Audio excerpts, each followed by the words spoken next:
What if you believed, Lenny? What if you believe? What if I believe, Shawn?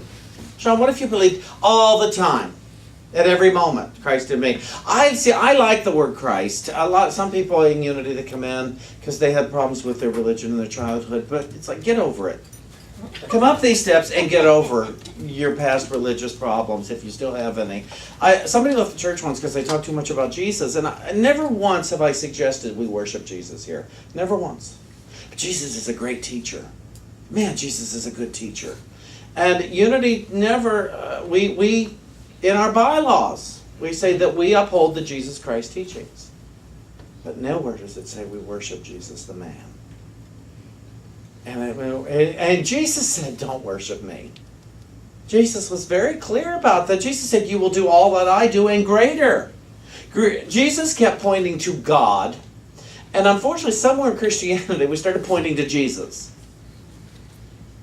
What if you were the example of the Christ awakening? What if you became the one? What if I became the one? The one who teaches with authority all the time. Yeah. We don't read in the Bible that when Jesus had a cold, what happened. We do know that he got irritated with the olive tree and withered it. And we don't read about we do read about a very hard day he had, and we have a whole religion because of it. But his religion wasn't about the crucifixion and the resurrection. Jesus' religion, if you're going to call it that, it was called the Good News. His ministry was called the Way, and he preached the good news. And what he talked about was the power of God within us. Remember, he didn't know the word Christ. He never heard that once while he walked this earth. Never heard that word Christ. That's a Greek word given about him later on. But it was about the mind that he demonstrated, just as we can demonstrate the Christ mind within us. I like the word. Originally, Unity was called, when they opened Unity Village, it became Unity School for Practical Christianity. I remember the first time, because I came into Unity with a hard time with that Christianity stuff. I didn't like the word Christian. I didn't like that, and I still don't call myself a Christian. I'm a truth student. When I saw Unity is called Unity School for Practical Christianity, I like that because I heard practical. Are you telling me that it's not a theory? That this Christianity thing they talk about is something that can be practiced all the time? Okay, then it has value to me. Christianity just took on a lot of value to me because it meant there was something to be practiced in order for my life to be happy, joyous, and free. And in order for my experience, even in the hardest day, I could find gratitude, I could find love, I could find peace, I could find wisdom, I could find the good out of any day, out of any event, no matter how far back. It was available to me, that there was love in everything. There was peace, there was joy, there was understanding. And so Unity School for Practical Christianity, I wanted to study at that school. And I did, and here I am up on this pulpit today because I studied at that school. But I didn't study so I could get up in this pulpit. I studied so I could be a happier Shawn. I had to become a practitioner before I became a teacher. Although I want to tell you something. You want to find a way to be a practitioner, start teaching a class. You've got to learn about it. That's why we're doing the self-forgiveness, the radical self-forgiveness class, because I needed to know more about self-forgiveness. That's why we're having a retreat on Deep in the Depths of My Soul, because I need to learn more about the soul. And for my benefit. And I'm more than happy to pass on any experience I get from it onto anybody who wants to listen. So, as I said before, within this practical Christianity thing, and then Charles Fillmore, Unity's co-founder, said, greater is that which is in the invisible realm than that which is in the visible. And I thought, oh, I like that. Because it means I'm not limited to what I see in the physical. Not limited to you people, my thoughts about you. I'm not limited to the chair and the floor and this body. I'm not limited to the books I read. I'm not limited, period. Because the invisible goes on forever and ever and ever and ever and ever. And so there's all that, while there's all sorts of good here, there's all that good in the invisible. And I began to think about it, and I studied more, and I realized that all the good that I see here started in the invisible. My body started in the invisible. My body was a divine idea, because that's where the invisible starts. All these chairs came out of the invisible. Now, I didn't snap my fingers and make them appear here, but somebody had an idea, a divine idea. We need a chair. So let's make a chair. And lots of chairs were made, and these are the ones I liked. And so I came to the board, and the church said, let's get these purple chairs. They're comfy and everything. We'll call up a company and order them. And out of a divine idea, we used to have much harder folding chairs here. And some of which I have in my basement right now, because we sold them. We sold them for $5 a piece when we got these, and we bought 10 of them. And but this stage here, this stage wasn't always here. This platform that I'm standing upon. For most of the time I've been at Unity Center, it was a flat floor down here. Kenneth came in as our music director and said, I want a stage. I have an idea, I'd like a stage. Well, okay, I went with that, and Lee priced it out, and I made an announcement, somebody wrote a check, and then Lee and Kenneth, working together, built this in 4 days. Over a year ago now. Kenneth had an idea, I'd like to have open mic. Open mic was an invisible idea. I'd like to have an open mic at Unity Center. Within a month, we had open mic, and last night was like our 13th, I think. 13th or 14th? Oh, it's July, isn't it? It's not May. It's July. Must have been our 15th open mic. All sorts of this building came out of the invisible. If you drive a car, you took a train, it came out of the invisible. It came out of the everything. Everything came out of the invisible. And yet we're basing so many of our thoughts and our needs on the physical, on what's already here. Yeah, and so we'll treat money like there's not enough. David used to say frequently, I have millions of dollars in the invisible. Mm-hmm. And it's true. It is absolutely true. I have tons of good in the invisible. And obviously, it has been proven you can bring stuff out of the invisible into the visible. You're sitting on it now. And a chair. You're sitting here in this room now. Out of stuff that came from the invisible, right down to your body. What we were conceived through a divine idea. The world was conceived through a divine idea. These lighting instruments were conceived out of a divine idea. Would you let that become your practical, daily, spiritual practice? Practice that what I need, if I don't see it, is just in the invisible. That which I need. And there is no one withholding it from me. I no longer have to have the thought, gee, I wish somebody would give me my good.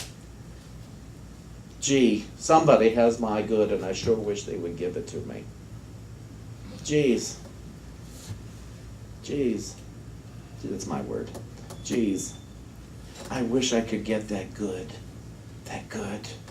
Let me tell you something. I have pulled out of the invisible a lot of amazing stuff that I never knew how I would ever experience. I pulled a relationship out of the invisible. I pulled cars out of the invisible. I pulled money out of the invisible. I have pulled fun out of the invisible. I pulled vacations out of... There were so many things that I, unto myself, especially with the story I used to tell myself, never could have experienced. I had to change my story. And I had to change my story from one of a limited nature to an infinite nature.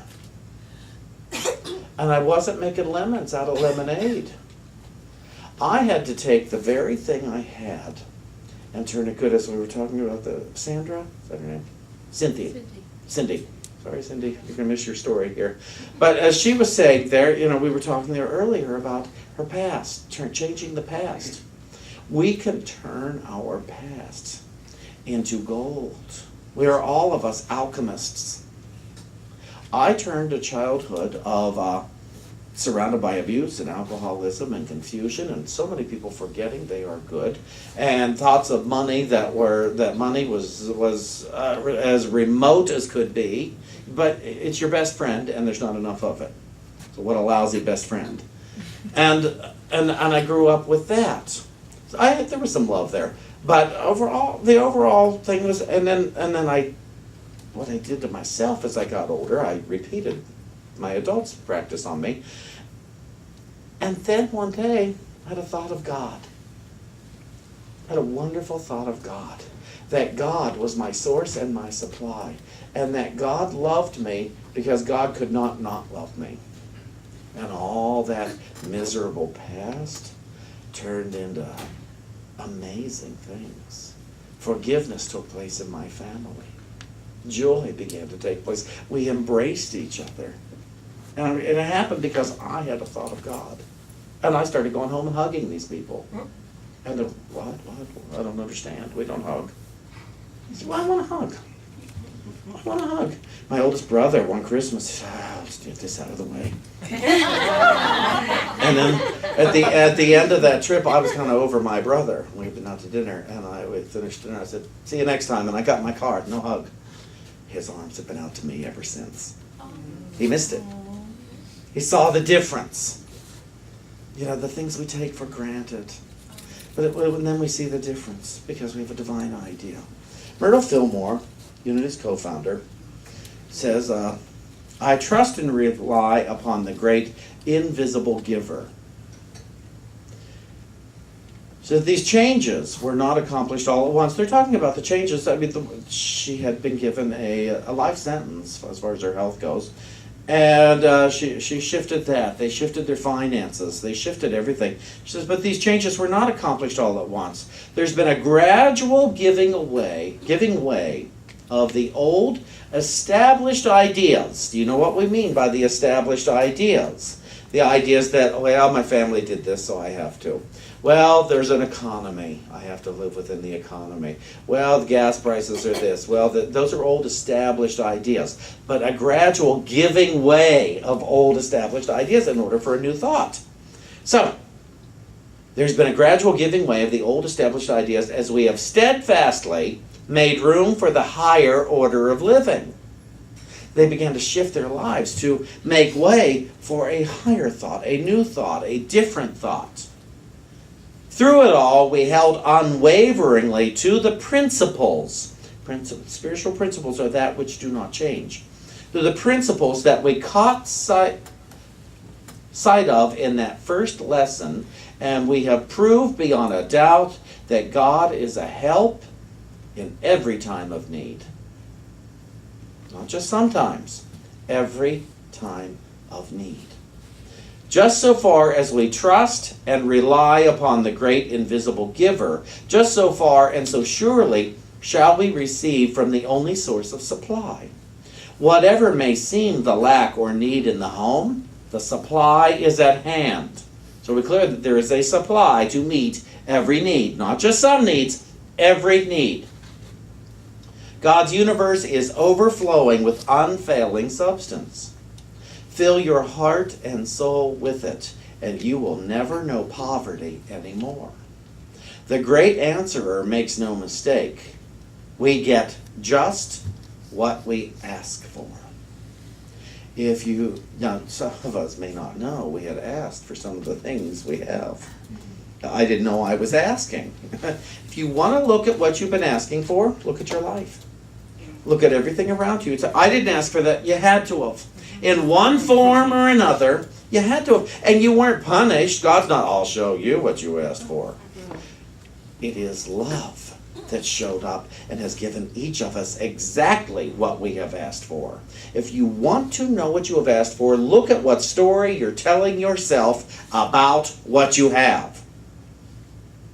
That is how you can know you asked for this, because this is how you define what you currently have. If you want to see it different and you want to expand it, you must give way of the old established ideas about yourself, your body, your mind, your money, your relationships, your home, your work, everything. You must give way to let go of the old established ideas in order to hear the truth about what's here.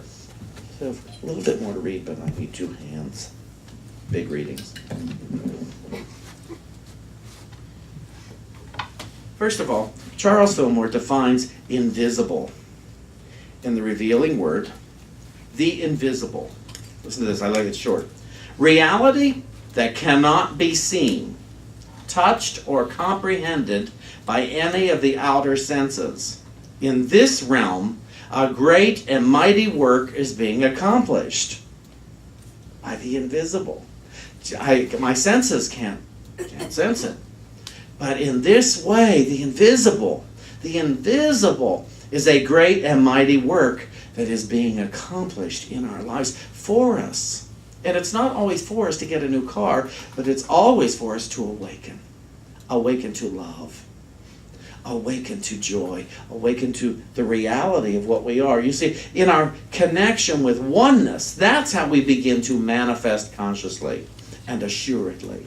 It is in the connection that we have our healing. It is not in the trying to have a healing. It is not in the trying to get something. It is in the connection of knowing God and I are one. The light, that's what it was in the opening thing. The same light that is in God is in me. The same power that is in the highest is in me.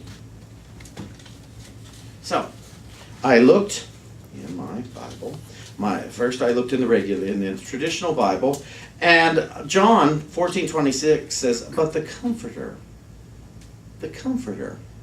Jesus is talking here, but the Comforter, which is the Holy Spirit, whom the Father will send in my name, shall teach you all things, and bring all things to your remembrance, whatsoever I have said unto you.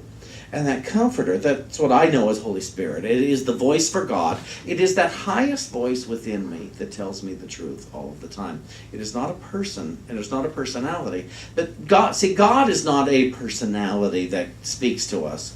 But it's the voice that I can understand, that you can understand, because it will speak in a way that your personality can hear it currently. God is not a person, God is principle, God is law. And so there has to be some way for communication that each and every one of us could hear the highest, to know the highest for ourselves at all times, and that's what I call Holy Spirit. So in this book, and it's John chapter 15, and it says, you are not oh no, it's up here, I'm sorry. Yeah, it's the 14th chapter, verse 15. It's Holy Spirit speaking. What I am, you are also. I am within the Father, and the Father is within me. I am within you, and you are within me. You are within the Father, and the Father is within you. There is no difference among us.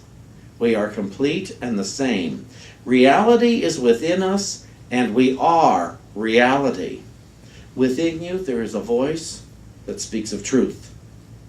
This voice is the Comforter, because it speaks of what you are.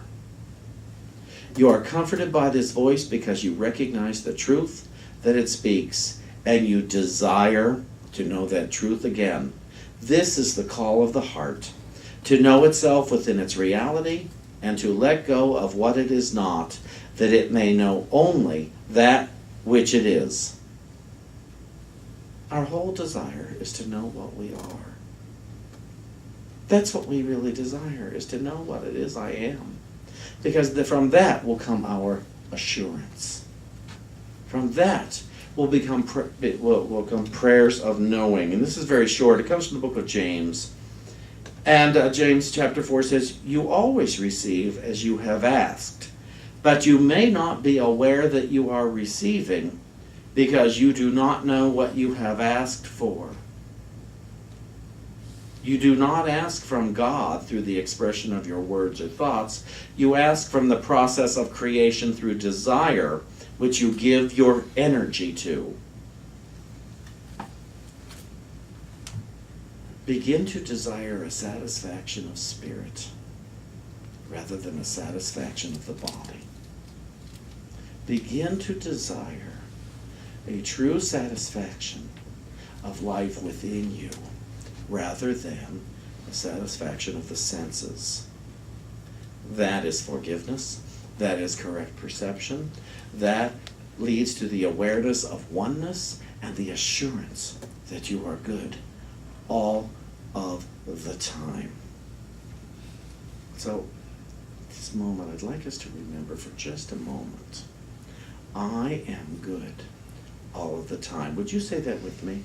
I am good all of the time. Let's say it again. I am good all of the time. And one more time. I am good all of the time. So it is.